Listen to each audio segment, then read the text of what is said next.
And this is a projectile, so there's some type of ball or some type of object being thrown. All right. Find the initial height. What does that mean? That is a y-intercept. What does initial mean? Beginning, start. Okay. So my t value, my time is 0. So I plug a 0 in there, plug a 0 in there. So that would give me the 3. That is the y-intercept. Initial means that. So 3 meters would be my initial height. Next, it says find the maximum height. What's it asking me to find? The vertex.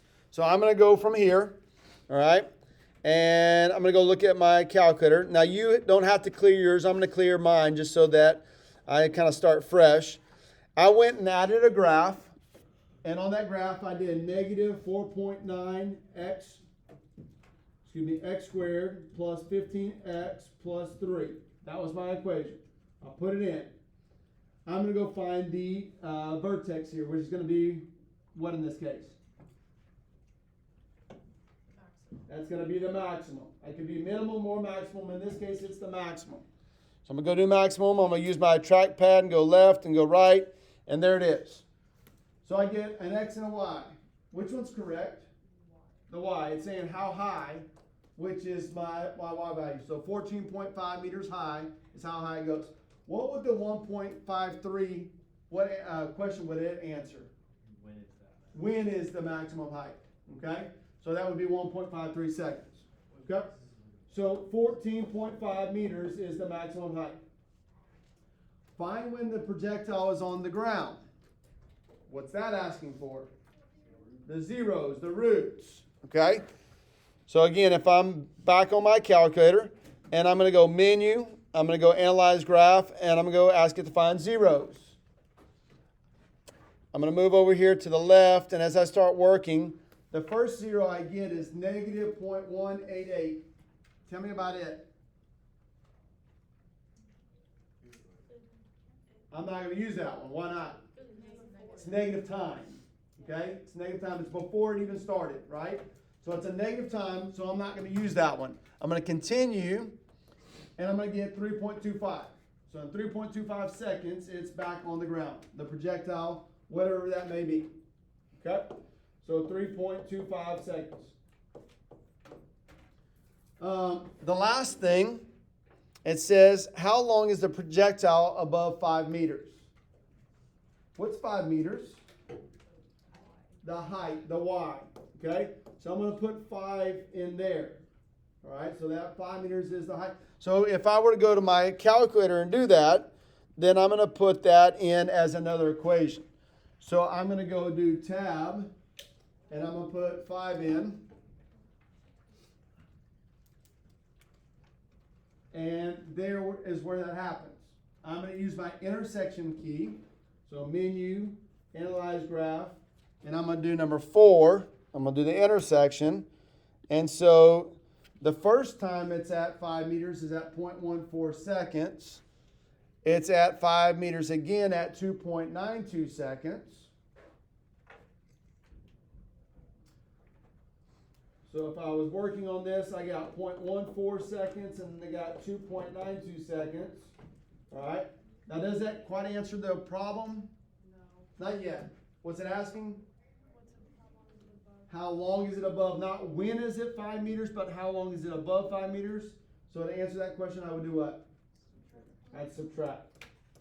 Correct. So 2.78 seconds, it's above 5 meters. Okay? Any questions? A lot of calculator there. Any questions before we go on? Yes, ma'am. Because it's telling me how long it's above. So it's at 5 meters there, and it's at exactly at 5 meters there again.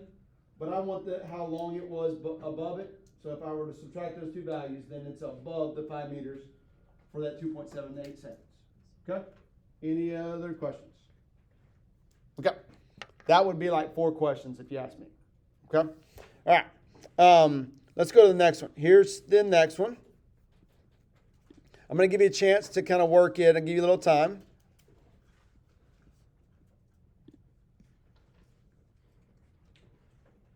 All right, there it is.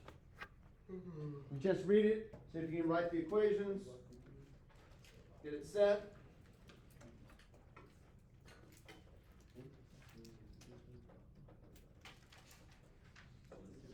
Again, you're working, seeing what you know, and then I'll work with you here in a second.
This is a calculator problem, by the way, as well.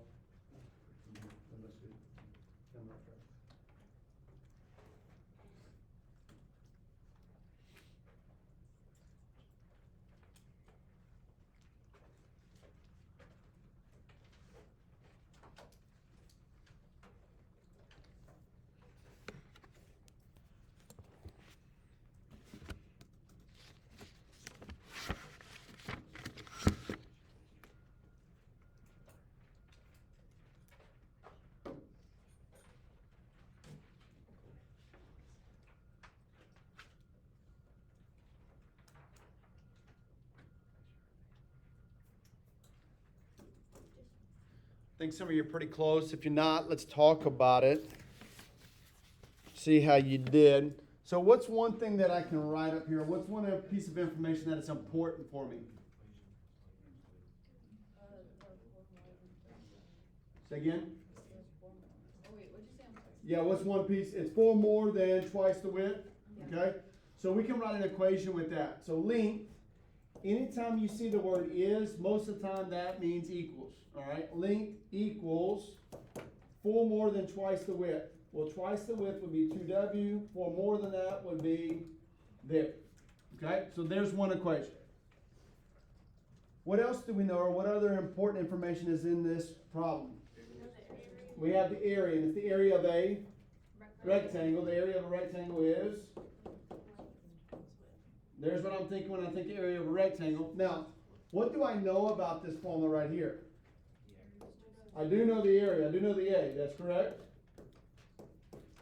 Now, I still have 2 variables, but what else do I know? I know what L is. So I'm going to take L out, and I'm going to put 2w plus 4, and then I have a w there. Now, I've got all but one variable is what I have. Okay? Before I move on, any questions about that? Okay? Now, some of you are going, I still don't understand what that is, but once I distribute, then I get 2w squared plus 4w, and hopefully you recognize that is a quadratic. How do we solve quadratics?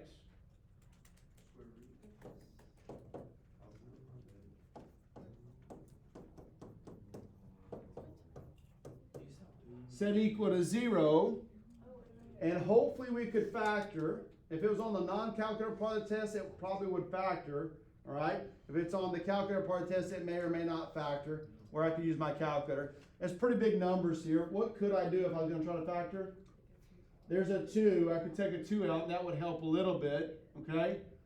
This one doesn't factor, all right? You could use quadratic formula if you wanted to, but I'm going to go use my calculator to go on and finish this one, okay?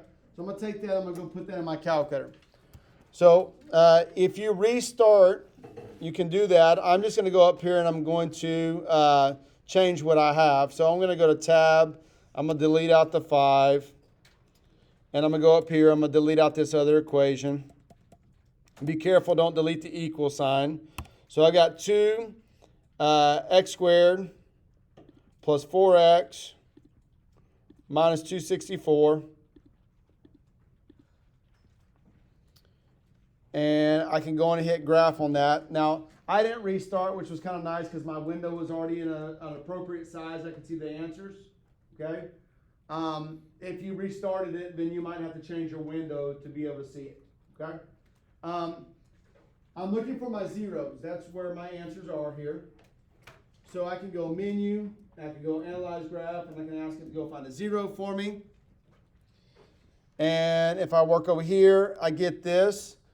I get negative 12.5. Thoughts about that one? The width, that's what we're solving for. We're solving for the width. The width can't be negative 12.5. That's not a legit answer. So I'm going to keep moving over here, and I get 10.5 is the other one. Now that could be feasible. The width could be 10.5. Okay? Question? Yeah, you'll have to change your window. So if you restarted, so go to menu, go to zoom, window zoom, and you'd have to change your, I'd do window settings and change my window settings. All right? Or you could zoom out until you can see. Okay? All right. So if I have that, I got W equals 10.5. Am I finished with this problem? No, because what's it asking for? I want to find length and width. I want to build this. So I want to have the dimensions to go build this rectangular garden.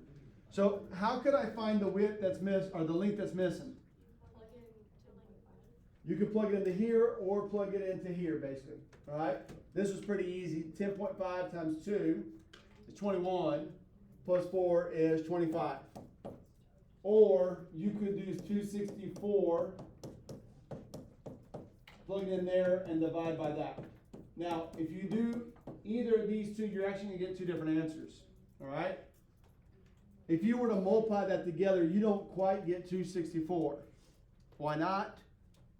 If you did quadratic formula, you probably got a little bit more exact answer. You got 2.5324, something like that. It's got a little bit more to it. That when I multiply by 25, it makes up a little difference. This is like 262.5 or something like that, so it's a little bit short. But if you did this, I would give you full credit for that because that's good work. I see what you're doing. Okay? All right? Yes, ma'am. Yeah, I was able to find what I found the zeros. Because when I have it written like this to solve it, I'm finding the zeros on the graph because it's equal to 0. Okay? All right. Will we have one of these questions on our test? Highly likely. All right, here we go. Let's go to this one. This is technically would be more of a non-calculator one. Remember, I told you I was going to give you your calculator. There's 4 pages, 2 pages front and back. 3 of those pages are non-calculator. The 4th page is calculator. But I'm going to allow you to have the calculator, but I still need to see your steps to prove your work, okay, on the non-calculator part. Calculator part, not as much. Okay? So I'm going to give you a little chance. Look at what format you have here. See what you can find very easily. And then we'll discuss this one here in a minute.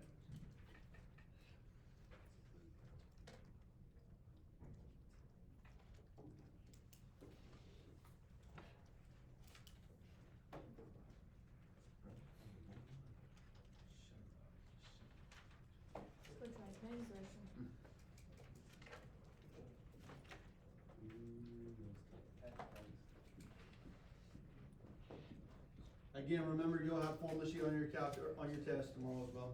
Bring your formula sheet.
See how you're doing.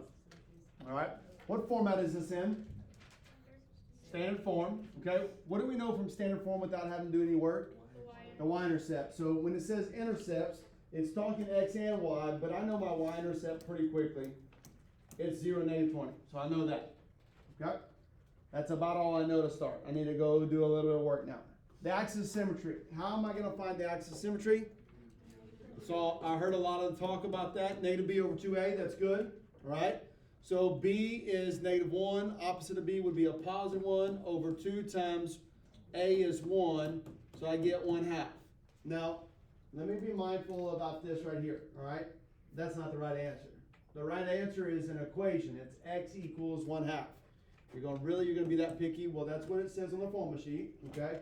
And if this was the actual test and there was only worth 1 point, the axis of symmetry was only worth 1 mark, and you didn't write x equals 1/2, I'm not sure if you'd get that point or not. Okay? Now, what can I do with the axis of symmetry? I can find the vertex. Now, this is the part of the problem that you didn't like. Why? What do I have to do with that? Gotta go plug it in. What's 1/2 squared? 0.25 or 1/4. Okay? Minus 1/2, minus 20. Well, those two go together pretty easy. They're both negative, so -1.5. And then I'm going to add a 4th to that. If you'd like to write those as decimals, that's fine. It's negative 20.5, add 0.25 to it. So -20 and a 4th, or if you want to write -20, 0.25, that's fine. Okay? Everybody okay with that? I know you don't like that. It's a fraction. You can handle that fraction. Not a big deal. Okay? Now, I'm not done with intercepts. I did give one of the intercepts, but I did not give all the intercepts. All right? How do I find the x-intercepts? You factor. You find the roots. What two numbers multiply for -20 and add for -1? -5 and 4. Which when I write those on a graph or whatever, they're opposites. So 5, 0, and -4, 0. So I had to factor to get those. Now, it says to sketch. And you're going, man, some of those numbers are pretty good sized numbers. Now, here's what I mean by sketching. This is what this looks like. Okay? If I'm sketching this, I know that I have a point at 5, 0. So I'm going to write a point and I'm going to label it 5, 0. I know I have a point over here at -4, 0. I'm going to write that, put that there. I know I have a point down there at 0, -20. Again, you see I'm not counting all these out. That's okay. I'm labeling where they're at. This is just a sketch. And then down here would be my 1/2 and -20 and a 4th, or whatever the case may be there. And I can do a pretty decent sketch by that. But you see what they did in this problem. They kind of walked you through it, correct? Each step was finding a piece of the graph. And so you're finding that, putting that on there, and now you have the graph. Okay? Questions on this one about how I got any pieces before I move on? Yes, ma'am? Uh-huh. The negative, yeah, these two are negative, so I just put them together. They're common terms. Now, when I put the 1/2 in there, I got 1/4. So that's positive, so I have to add those up. Okay? Yeah, that's where these are coming from. And so you could say this is 0.25, if you'd rather say that, and that would be -0.5. And if you want to write it as decimals, you can. Either of these two would be acceptable answers. I mean, you could write -81 over 4 if you'd like. That's the improper fraction. Okay? All right, let's move on. Next one.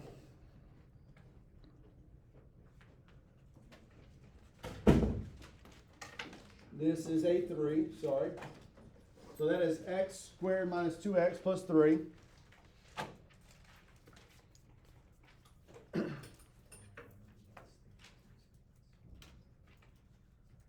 What format is that one in? Standard form. What do they ask me to do in part A? Vertex form. It does kind of look like point slope form a little bit, but it's quadratic, so that's vertex form. Okay?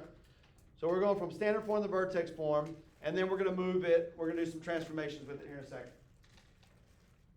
Give just a little bit of time. See if you can go from standard form to vertex form.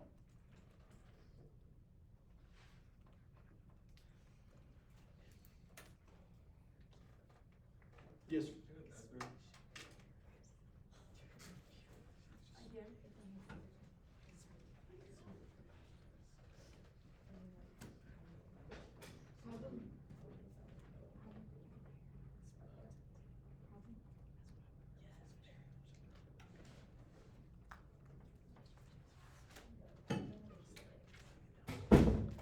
Right.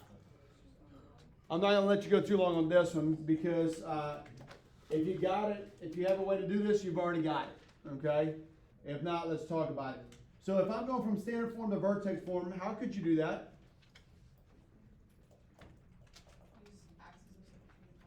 You could use axis symmetry to find the vertex and then go plug it in. Okay. Kind of like we did on the previous problem. So axis symmetry, negative b over 2a. So that would be opposite of negative 2, which would be 2, times 2 times a is 1. So the axis symmetry would be x equals 1. Plug the 1 in. 1 squared is 1, minus 2 plus 3. So 1 plus 3 is 4, minus 2 is 2. So 1, 2 is my vertex. Now, just simply plug it in. X minus 1 squared plus 2. What's your a value? 1. The same a value that I have in the other one, which is 1. So y equals that. That's one way you can change it. Standard form to vertex form. You can find the vertex and plug it in. I don't have any problem doing that. Okay? Now, I'm going to show you real quick this other way, just so you have it. We talked about this idea a couple of days ago. We talked about completing the square. This is another instance where the completing square could help you if you want to use it. So I would take the 3 and I'd move it to this side over here. So f of x minus 3 equals x squared minus 2x. And I'm going to leave a blank there. Okay? We came up with a value that went in the blank. What two numbers add for negative 2? And they're the same number. Negative 1 and negative 1 adds for negative 2. Negative 1 times negative 1 is positive 1. So I'm going to add 1 there. By doing that, the two numbers that multiply for 1 and add for negative 2 would be x minus 1 and x minus 1, or x minus 1 squared. This right here on this side is negative 2. That if I moved it back over here on this other side, it would be positive 2. And we'd get f of x equals the same thing that we got. Okay? Which way do you want me to do that, Coach Rice? I don't care. All right? You could do the red, completing the square. You could do the green, find the vertex and plug it in. But do I need to see a little bit of work on how you did that? Yes. Okay? Now, please do not do this. This almost makes me cry every time I see this. Okay? I get a lot of people will do this. Plug that into there and plug that into there. That's not it. Okay? Don't do that. Okay?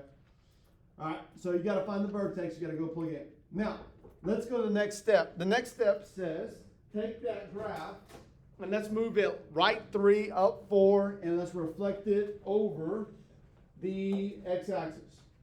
So if I was going to move right 3, what does that look like? Minus 3 inside the parentheses. Minus 3 inside the parentheses. So minus 3 would go there, which would turn that into a what? X minus 4. Okay? I've got up 4. Where would that go? Outside with that 2. So that would be plus 6 now. 2 plus 4 would be 6. And now, if I reflect over the x-axis, what's that move? Negative on the outside. It's a vertical reflection. So the y values are changing. It's going to go on the outside, so the negative goes there. So there's what I'm looking for on that one. Okay? Now, let me ask a question real quick. Which part's easy, part A or part B? Part B was quite a bit easier, right? I think a lot of us know the transformations are pretty good with that. So, could I get part B right if I didn't do A? Kind of difficult, right? Now, here's what you can do.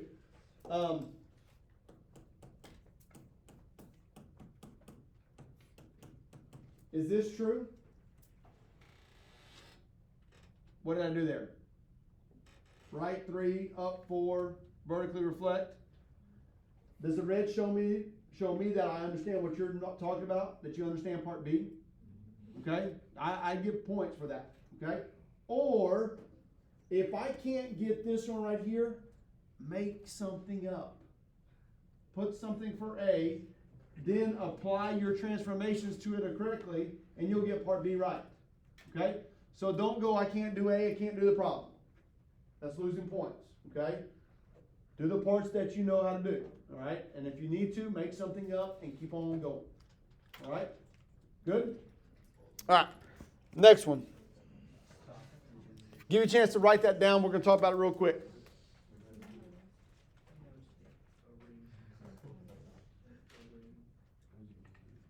All right.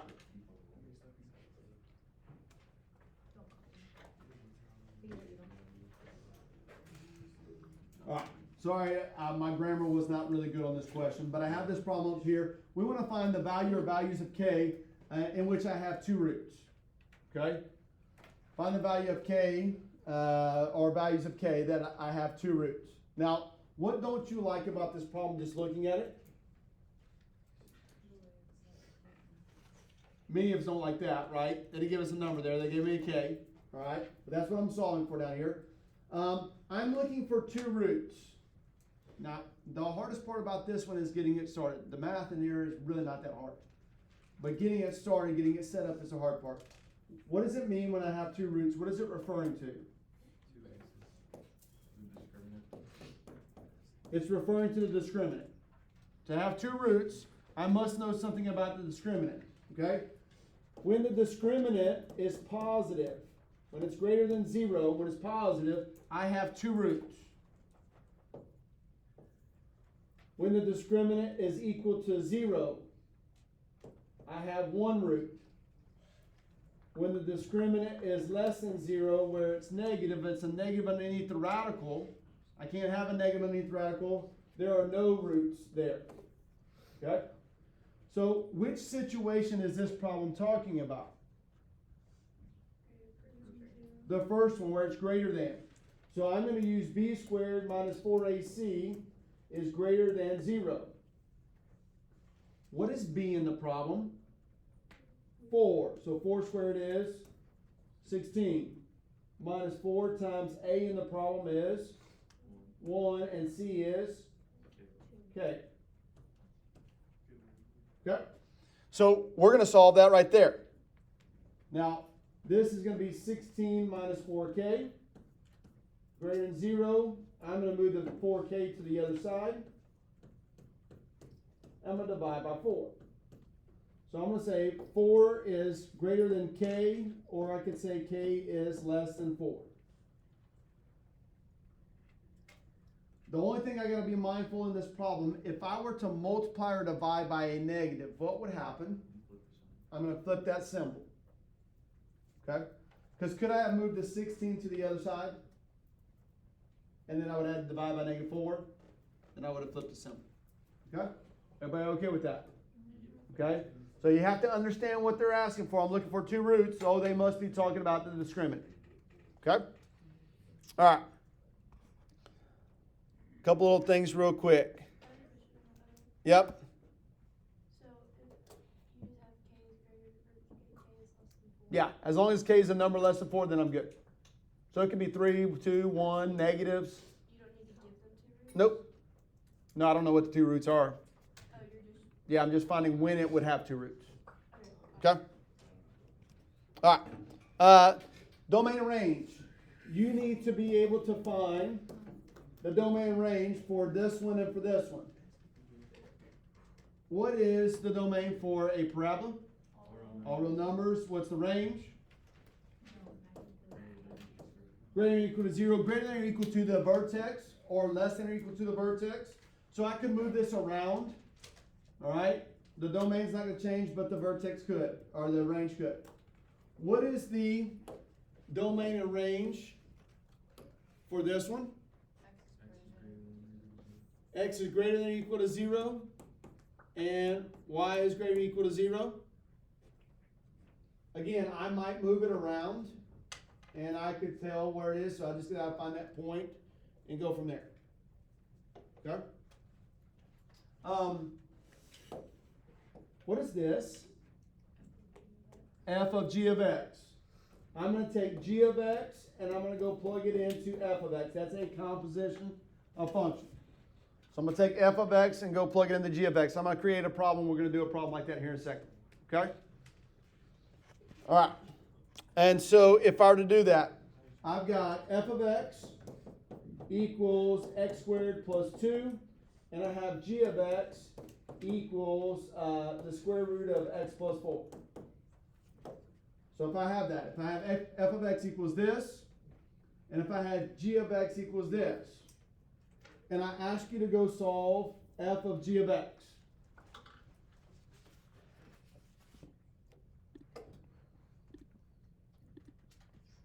Okay, what am I going to do? Plug in g in for x. So f of g of x is going to be square root of x plus 4 squared. I plug that in for that x right there, plus 2. Now you'll get points for doing that, but I want you to go on and simplify it if we can. Does this one simplify? What happens here? The square and the square root cancel, so I have x plus 4 plus 2. So x plus 6 would be the answer that I'm kind of looking for now. Okay? So you got to be able to evaluate. You got to be able to find the composition there.